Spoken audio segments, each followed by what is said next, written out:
하나님의 말씀은 스가랴서 13장 1절입니다. 말씀을 봉독하여 드리겠습니다. 그날에 죄와 더러움을 씻는 셈이 다윗의 족속과 예루살렘 거민을 위하여 열리리라.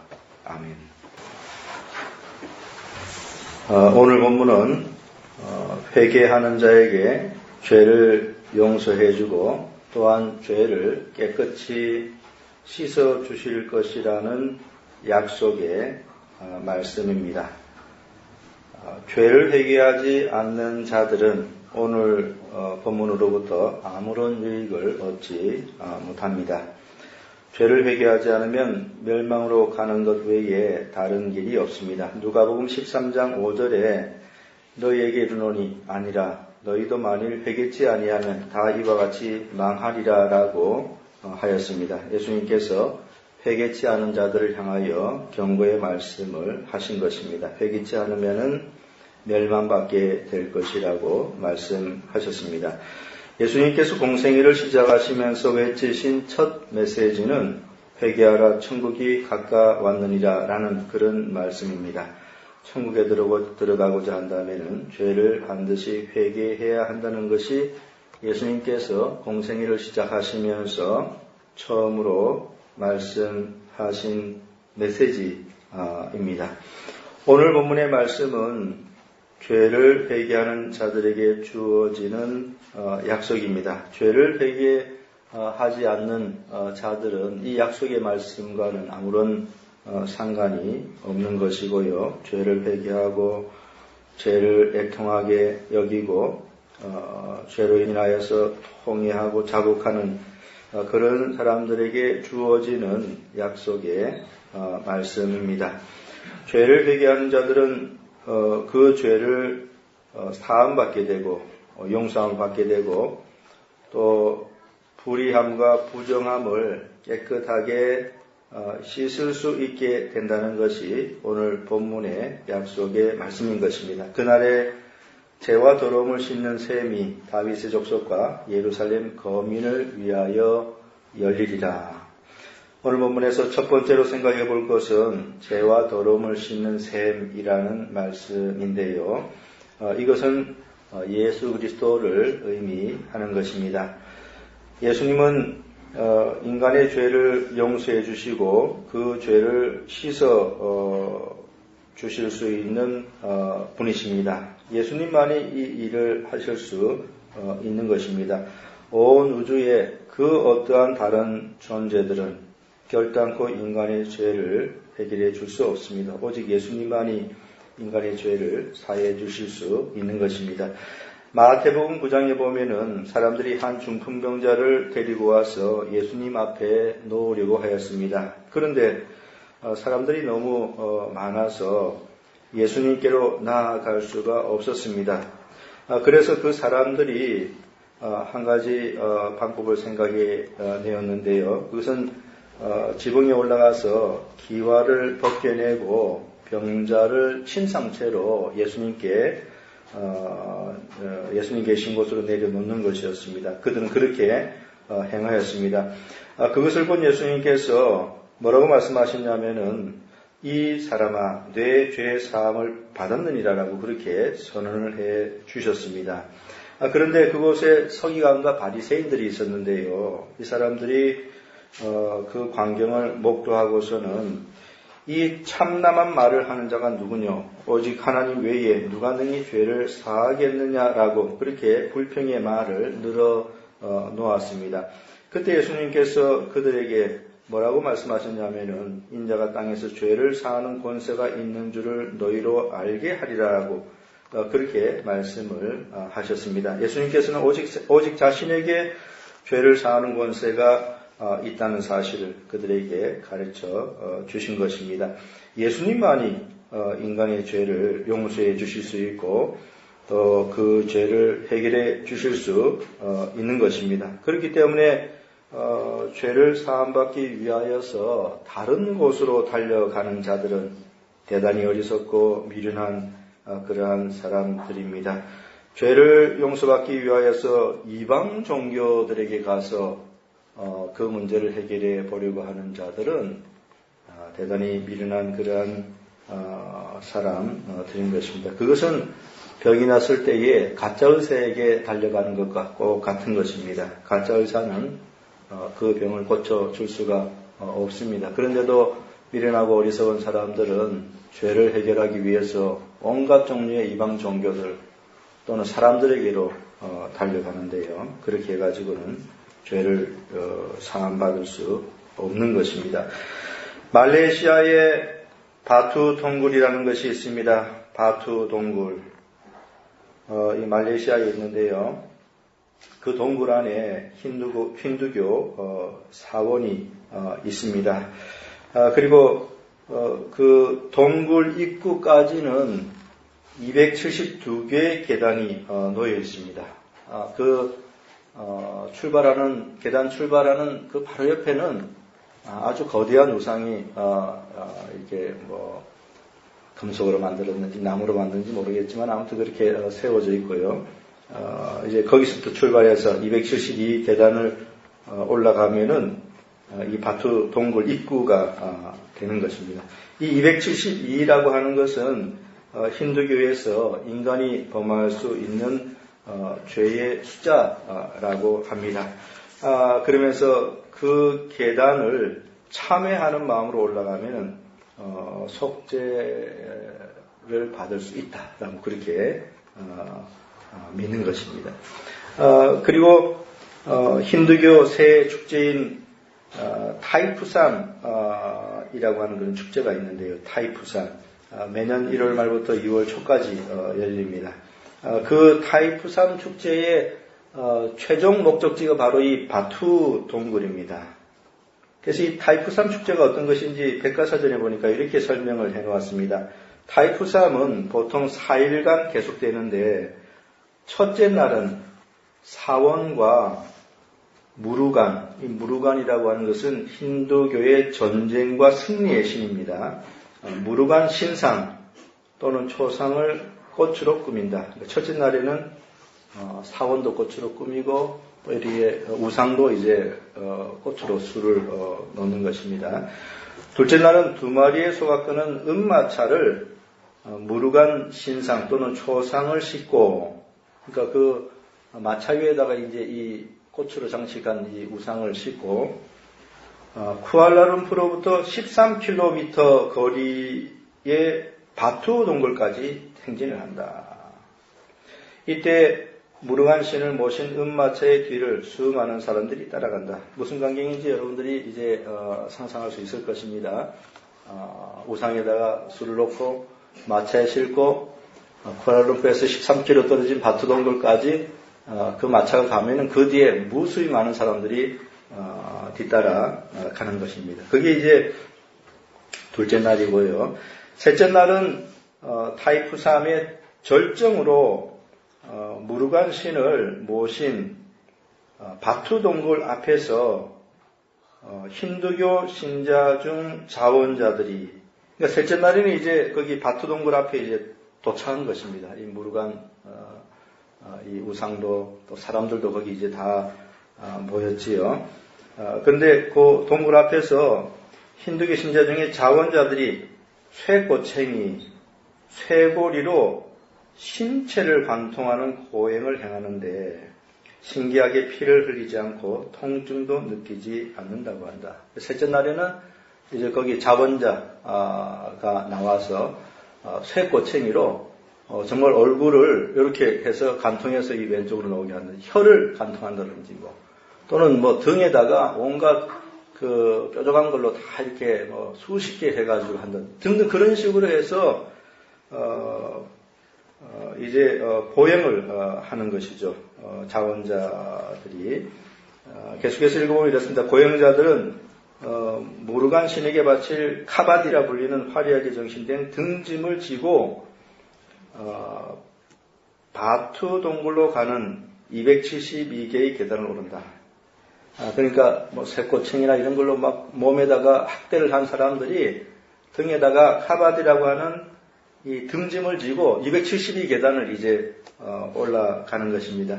그때 군중들은 타밀로로 신성한 본질을 뜻하는 벨을 외침으로써 VEL, 벨, 신성한 의미를 지닌 그 힌두교에서 그것을 외침으로써 고행자와 하나가 되어 축제의 절정으로 치닫게 된다.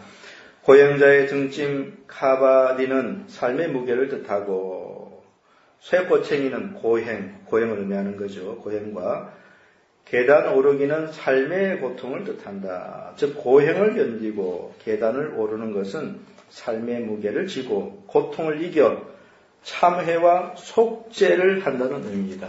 그래서 그 사람들은 1년에 한 번씩 이런 축제를 통해 가지고 자신들에게 있는 죄를 속죄할 수 있다고 그렇게 믿는 것입니다.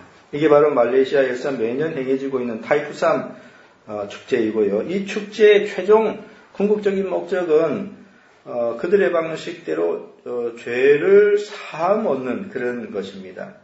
그래서 쇠꼬챙이로 몸을 찔러서 고행을 하기도 하고 272 계단을 무거운 짐을 지고 오르는 그런 의식을 하는데 그런 의식을 통해서 죄를 해결할 수 있다고 그들이 믿는 것입니다.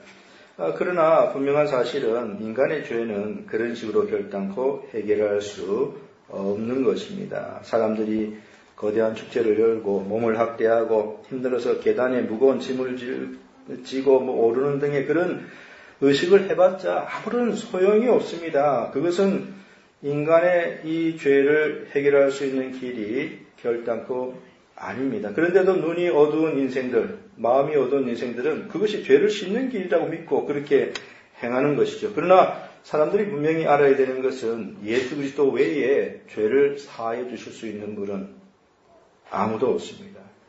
오직 예수님만이 죄와 더러움을 씻는 유일한 셈이 되는 것입니다. 히브리서 1장 3절에 이는 하나님의 영광의 광채시요 그 본체 형상이시라 그의 능력의 말씀으로 만물을 붙드시고 죄를 정결케 하는 일을 하시고 높은 곳에 계신 위엄의 우편에 앉으셨느니라 라고 그렇게 말씀하였습니다. 이것은 예수 그리스도에 대한 말씀인데요. 예수님께서 죄를 정결케 하는 일을 하신다고 하였습니다. 이것은 그리스도의 속죄 사역을 의미하는 것입니다. 예수 그리스도만이 인간의 죄를 속죄할 수 있다는 그 속죄 사역을 의미하는 것입니다. 인간의 죄를 위한 속죄 사역을 하려면은 첫째로 참 하나님이시며 동시에 참 사람이어야 합니다. 그런 존재만이 인간의 죄를 속할 수 있게 되는 것이죠. 참 하나님이시며 참 사람, Godman이어야 됩니다. 둘째로는 십자가에서 죽으셔야 됩니다. 셋째로는 죽고 난 다음에 죽음에서 다시 살아나셔야 합니다. 이 조건에 맞는 분은 오직 예수님밖에 없는 것이죠. 예수님께서는 제2위 하나님이시지만은 삼위일체 중에서 제2위 하나님이시지만은 인간의 몸을 입고 이 세상에 오셨습니다. 그리고 고난을 받으시고 십자가에서 피를 흘리시며 돌아가셨습니다. 그리고 돌아가신 지 사흘 만에 3일 만에 다시 살아나셨습니다. 그렇게 하심으로 우리의 죄를 위한 속죄 사역을 예수님께서 완성하셨던 것입니다. 그렇기 때문에 오직 예수님만이 인생의 죄를 해결해 주실 수 있는 유일한 분이 되시는 것입니다. 히브리서 9장 13, 14절에 염소와 항소의 피와 및 암송아지의 죄로 부정한 자에게 뿌려 그 육체를 정결케 하여 거룩케 하거든 하물며 영원하신 성령으로 말미암아 흠 없는 자기를 하나님께 드린 그리스도의 피가 어찌 너희 양심으로 죽은 행실에서 깨끗하게 하고 살아계신 하나님을 섬기게 못하겠느냐라고 하였습니다. 예수 그리스도께서는 십자가에서 피를 흘리심으로 죄와 더러움을 씻는 셈이 되신 것입니다. 오늘 본문에서 두 번째로 생각해 볼 것은 그날에 열리리라라는 그런 말씀입니다. 그날에라고 해놓고 맨 끝에 가보면은 열리리라라고 그렇게 되어 있습니다. 이것은 죄와 더러움을 씻는 셈이 그날이 되면은 열려지게 될 것이라는 예언의 말씀인 것입니다. 스가랴 선지자는 그날이 되면은 죄와 더러움을 씻는 셈이 오픈된다는 것입니다. 열리게 된다는 것입니다. 여기 그 날은 메시아가 도래하는 시대를 뜻합니다. 메시아 시대죠. 메시아 시대는 예수님께서 성육신하여 이 땅에 오신 때부터 예수님의 초림부터 다시 오실 재림 때까지의 시대를 말합니다. 그것이 바로 메시아 시대고 우리들은 지금 그 메시아 시대를 살고 있습니다. 구약 성경에 보면은 메시아 시대는 세상 끝에 있을 것이라고 하였습니다. 구약적인 관점에서 보면은 메시아는 세상 끝에 나타난다고 되어 있습니다. 그래서 이사야 2장 2절에 메시아 시대를 말일이라고 세상 끝이라고 이렇게 표현을 한 것입니다. 말일에 여호와의 전의 산이 모든 산 꼭대기에 굳게 설 것이요 라고 하였습니다. 메시아가 세상 끝에 나타나서 인류를 구원할 것이라는 말씀인 것입니다. 그래서 사도 베드로는 베드로전서 4장 7절에서 만물의 마지막이 가까웠으니라고 그렇게 자신의 시대에 대해서 말을 하였던 것입니다. 예수님께서 이미 오셨으니 만물의 마지막인 것입니다. 세상 끝인 것입니다. 말일인 것입니다. 그래서 오늘 이 본문의 그 날이라고 하는 것은 바로 메시아 시대, 세상 끝을 뜻하는 것입니다. 그런데 스가랴 선지자가 무엇을 예언했냐면은 메시아 시대가 도래하게 되면은 죄와 더러움을 씻는 셈이 열려지게 된다는 그런 예언의 말씀인 것입니다. 여기 열리리라라고 했는데요. 이것은 밝히 드러나게 된다라고 하는 그런 의미로 이해하시면 되겠습니다. 밝히 드러나게 된다. 그러니까 메시아 시대가 되면은 죄와 더러움을 씻는 셈이 밝히 모든 사람들에게 드러나게 될 것이라는 말씀인 것이죠. 그렇다면 어떠한 방식으로 그 셈이 밝히 드러나게 된다는 것일까요? 그것은 메시아 시대에 복음이 온 세상에 전파됨으로써 죄와 더러움을 씻는 셈이 밝히 드러나게 된다는 것입니다. 메시아 시대가 되면 복음의 사역자들이 온 세상으로 나가서 사람들에게 다음과 같이 말을 할 것입니다. 여러분들이여, 여러분들의 불결한 영혼을 씻을 수 있는 길은 오직 예수 그리스도밖에 없습니다. 예수님은 여러분들의 죄를 위하여 십자가에 달려 돌아가셨습니다. 예수님은 여러분들의 죄를 속죄하기 위하여 십자가에서 대신 피를 흘려 주셨습니다. 죄를 씻기 원하십니까? 죄를 용서받기 원하십니까? 죄를 해결하기 원하십니까? 예수 그리스도께로 오시기 바랍니다. 그가 여러분을 부르고 계십니다. 누구든지 그리스도께로 가면 죄를 용서받을 수 있습니다. 누구든지 그리스도를 믿으면 구원을 얻을 수 있습니다. 그러니까 메시아 시대가 되면 복음의 사역자들이 온 세상으로 나가서 방금 제가 말씀드린 것처럼 이와 같이 메시지를 증거하는 것입니다. 이것이 바로 죄와 더러움을 씻는 셈이 열린다는 그런 의미인 것입니다. 메시아 시대가 되면 온 세상에 예수 그리스도가 소개되는 것이죠. 그래서 죄와 더러움을 씻는 셈이 그런 방식으로 열리게 된다는 것입니다. 구약 시대에는 예수 그리스도를 상징과 그림자로 보여주었습니다. 그러니까 밝히 드러난 것이 아니죠. 그러니까 죄와 더러움을 씻는 셈이 열렸다고 이렇게 말할 수 있는 것은 아닙니다. 구약 성경에 보면 예수 그리스도는 상징, 그림자로 좀 희미하게 이렇게 보여지고 있습니다. 구약 시대 예수 그리스도의 피는 황소와 염소의 피로 상징이 되었습니다. 그래서 구약 시대에는 죄와 더러움을 씻는 셈이 상징과 그림자라고 하는 베일에 덮여져 있었던 것이죠. 상징과 그림자라고 하는 베일에 그 셈이 덮여져 있었습니다. 그러다가 메시아 시대가 도래하게 되면서 그 베일이 제거된 것이죠. 그러니까 죄와 더러움을 씻는 셈이 명료하고 밝히 드러나게 된 것입니다. 사도들이 복음을 전하러 나가서 예수 그리스도의 십자가의 피를 밝히 증거하지 않았습니까? 그게 바로 바로 이 스가랴 선지자가 말한 이 예언의 성취와 같은 그런 일인 것입니다.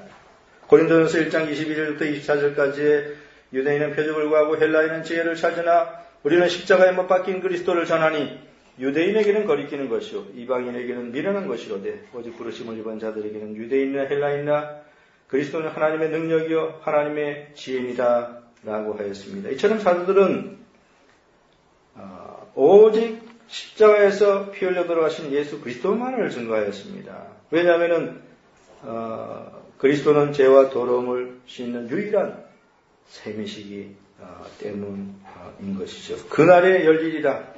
바로 메시아 시대가 되면은 복음 사역자들이 온 세상에 나가서 그리스도 복음을 증거함으로써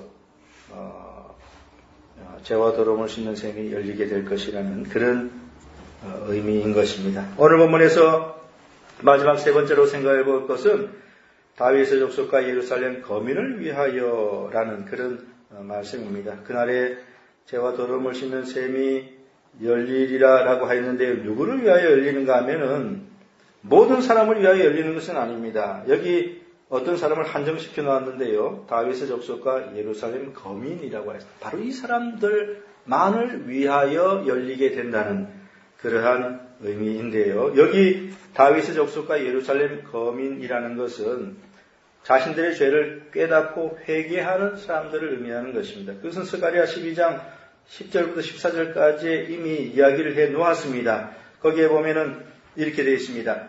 내가 다윗의 집과 예루살렘 거민에게 은총과 강구하는 심령을 부어주리니. 그러니까 성령이 그 사람들 심령 가운데 임하게 된다는 것이죠. 근데 그 성령은 강구하는 그 마음을 준다고 했습니다. 그들이 그 찌른 바 그를 바라보고 예수 그리스도의 십자가를 의미하는 것이죠. 십자가에 달리신 예수님을 바라본다는 그런 예언의 말씀입니다. 그들이 그 찌른 바 그를 바라보고 그를 위하여 애통하기를. 왜 애통하는 것입니까? 자신들의 죄 때문에 예수님께 십자가에 달렸다는 사실을 깨달음으로써 애통하는 것입니다. 그를 위하여 애통하기를. 독자를 위하여 애통하듯하며, 독자를 잃은 사람이 애통하듯이 그렇게 크게 애통한다는 것이죠. 그를 위하여 통곡하기를 장자를 위하여 통곡하듯 하리로다. 그러니까 장자를 잃은 사람이 통곡하듯이 그렇게 크게 통곡한다는 그런 말인 것입니다. 그러니까 다윗의 족속과 예루살렘 거민은 스가랴 12장 10절부터 14절까지 있는 것처럼 이렇게 자신들의 죄를 자각하고 그것을 크게 회개하고 통회하는 그런 사람들을 의미하는 것입니다. 그러니까 스가랴 선지자는 오늘 본문을 통해서 무엇을 예언하고 있냐면은 메시아 시대가 도래하면 자신들의 죄를 회개하는 자들이 죄와 더러움을 씻는 셈에서 그들의 죄를 깨끗하게 씻게 될 것이라는 그런 예언의 말씀인 것입니다. 회개하고 통회하는 죄인이 죄를 용서받을 수 있게 된다는 것입니다. 죄를 회개하지 않는 사람들은 어떻게 되는 것입니까? 그들은 자신들의 죄를 씻을 수 없는 것입니다. 그들은 예수 그리스도의 피의 현황을 경험하지 못하게 되는 것이죠. 죄를 회개하지 않는 사람들은 불결한 상태로 그대로 남아있게 됩니다. 죄를 회개하지 않는 사람은 그 불결한 영혼이 그대로 남아있게 되는 것이죠. 그래서 불결한 영혼 그대로 이 땅을 살다가 죽으면은 영혼이 멸망을 당하게 되는 것입니다. 죄를 회개하지 않는 사람들은 죄와 더러움을 씻는 셈에서 결단코 정결함을 얻지 못하게 되는 것입니다. 그러나 죄를 회개하는 사람들은 죄의 사함을 받을 수 있다고 그렇게 약속해 주고 있습니다. 오늘 본문에서 죄를 용서받을 수 있다고 약속해 주고 있습니다. 죄를 회개하는 자들을 향하여 예수님께서는 너희 죄가 사함을 받았느니라 그렇게 선언하시는 것이죠. 그렇게 되면은 그러한 사람들은 죄를 용서받고 구원의 기쁨을 얻게 되는 것입니다. 사도행전 2장에 보면은 사도 베드로의 설교를 듣고 많은 사람들이 죄를 깨닫고 형제들아 우리가 어찌할 거라고 자신들의 죄를 애통하였습니다. 그때 사도 베드로는 너희가 회개하여 각각 예수 그리스도의 이름으로 세례를 받고 죄 사함을 얻으라라고 하였습니다. 그래서 그 사람들이 그리스도를 믿고 죄 사함을 얻고 구원을 얻었던 것이죠. 스가랴 선지자가 예언하는 것이 바로 이런 것입니다. 죄를 회개하는 사람들은 죄를 용서받을 수 있습니다. 죄를 회개하는 사람들은 그리스도를 믿고 구원을 얻을 수 있는 것이죠. 그리고 그렇게 구원을 얻고 나면은 기쁨으로 찬송가 210장을 부르게 되는 것입니다. 내 죄 사함 받고서 예수를 안디 나의 모든 것 다 변했네. 지금 나의 가는 길 천국길이요 주의 피로 내 죄를 씻었네. 나의 모든 것 변하고 그 피로 구속받았네. 하나님은 나의 구원 되시오니 내게 정죄함 없겠네. 그러니까 죄사함을 받은 사람들은 기쁨으로 이 찬송가 210장을 부르게 되는 것입니다. 사죄의 은총은 회개하는 죄인들에게 임하는 것입니다. 자신이 죄인이 아니라고 생각하는 자들은 예수 그리스도의 피의 능력을 결단코 경험할 수 없습니다.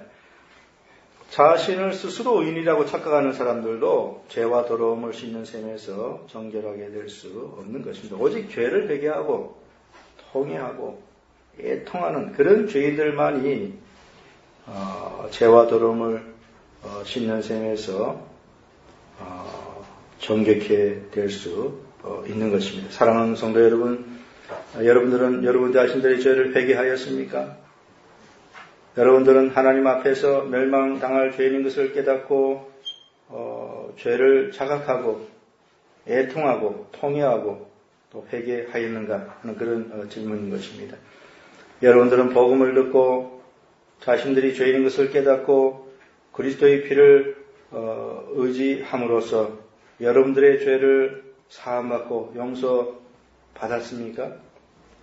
여러분들은 죄와 더러움을 씻는 셈에 들어가서 여러분들의 불결한 영혼을 깨끗하게 씻음 받았는가 하는 그런 질문인 것입니다.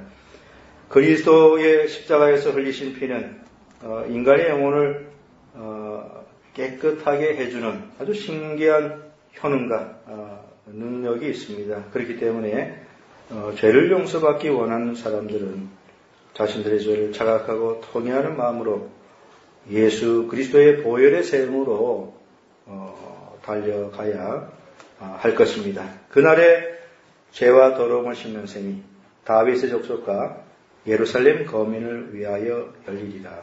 아멘.